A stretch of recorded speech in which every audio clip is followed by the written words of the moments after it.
So the leading ministry for all things climate, also the facilitating ministry for the government, is KASA, the Ministry of Environment and Water. KASA is responsible for our reporting of the nationally determined contributions and has been providing guidance to all stakeholders on the direction of travel. Last year, the Roundtable series was launched by KASA on 12th of April, and this year we are so pleased to welcome Datuk Seri Zaini Ujang again.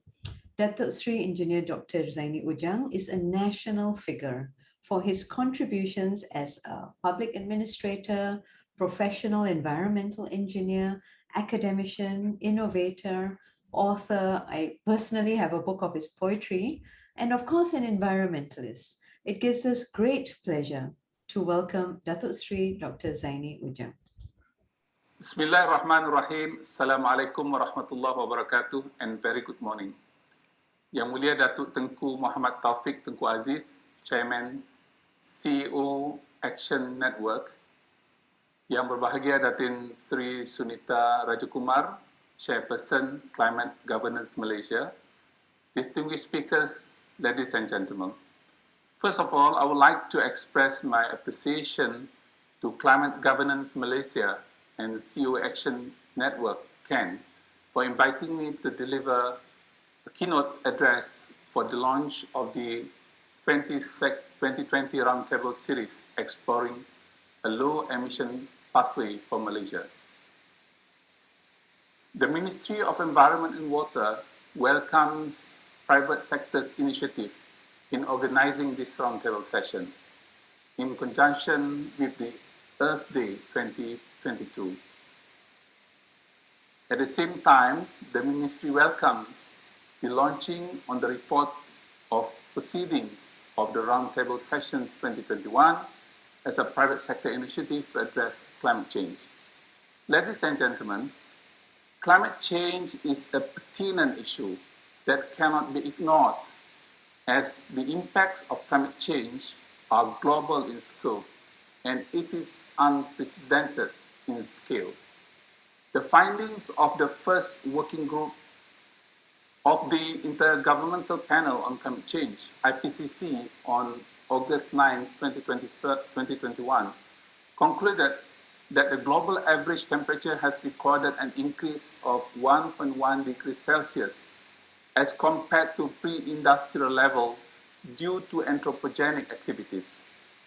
According to the summary for policymakers of the IPCC Working Group 3 report, published in April 2022, between 2010 to 2019, the average annual global greenhouse gas emissions were at their highest levels in human history, but the rate of growth has slowed down. To meet 1.5 degree Celsius target, this means achieving net zero GHG emissions globally in the early 2050s, and for 2 degrees Celsius, it is in the early 2070s. Malaysia is not excluded from the effects of climate change. The recent catastrophic flood that hit the country in December 2021 has impacted the country's economy and the livelihood of our people. Latest climate projection for Malaysia indicates that the average annual surface temperature increase ranges from 1.9 to 2.1 degrees Celsius by the end of this century, while the sea level is projected to continue rising to about 0.73 meter. Ladies and gentlemen, recognizing that climate change is posing real threats to Malaysia, hence requiring stronger commitment and more concrete actions, the Malaysia Climate Change Action Council, MyCAC, the country's highest platform, was established in 2020 and chaired by the Honorable Prime Minister of Malaysia. I'm pleased to inform that Malaysia has successfully updated its NDC, Nationally Determined Contribution, to the UNFCCC with an aspirational target to reduce its economy-wide carbon against gross domestic products, GDP, of 45% in 2030 compared to the 25 level. The pledge is unconditional and has increased its carbon intensity against GDP reduction by an additional 10%, higher than our previous target.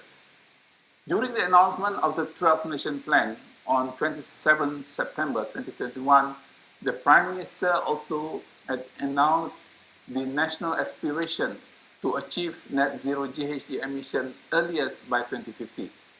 KASA is in the process of developing the NDC roadmaps and the long-term low-emission development strategy, LEDS, to guide the implementation of NDC and Malaysia's net zero aspiration. To strengthen climate change governance, KASA has developed the Climate Change Legal Framework in 2021, which will serve as a basis for the development of National Climate Change Act. KASA also is in the process of reviewing the 29th National Climate Change Policy that will take into account latest development at both international and local levels, including the Paris Agreement and the UN Sustainable Development Goals. Ladies and gentlemen, on matters related to carbon market mechanism, KASA had developed a guidelines on voluntary carbon market in 2021 as a reference for entities in Malaysia that intends to participate in voluntary carbon market. The Cabinet has also mandated KASA to collaborate with Ministry of Finance and Bursa Malaysia to develop a single platform for domestic carbon trading and is expected to be completed before end of this year. Apart from that, KASA is also developing a national carbon trading policy that will take into account the basic principles of the international carbon trading agreed upon during the UNFCCC COP26 in Glasgow last year. Apart from the policy and legal initiatives mentioned before, the Malaysian government is also planning to implement various actions and initiatives that can contribute to reduce GHG emission, such as increasing renewable energy generation, targeting the procurement of 100% of non-internal combustion engines for government fleets by 2030, maintaining at least 50% of the country's forest cover, promoting zero waste and recycling and low-carbon urban development through the low-carbon cities master plan. Ladies and gentlemen, alongside important policy commitments, we have already seen admirable emission targets from leading companies, including Petronas and Tenaga Nasional Berhad (TNB). They are leading the way with their 2050 net zero pledge. I wish to encourage more private sector to progressively adopt more ambitious emission reduction targets and play a defining role in the transition to net zero. We have a collective responsibility to work together and take action based on the whole of the society approach to help accelerate the transition to a low-carbon pathway. I certainly hope that Malaysia will achieve our emission reduction commitment and help to reduce global warming and the effects of climate change. Last but not least, let me again express my sincere appreciation for having me here today.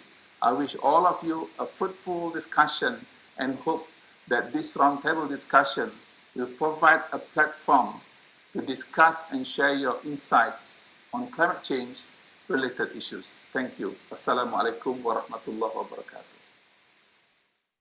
Thank you so much, Datuk Seri Zaini Ujang. Many of us who have heard him speak will attest to his passion and fervor in advocating for environmental causes, and today was certainly no exception. What did you think, Johan?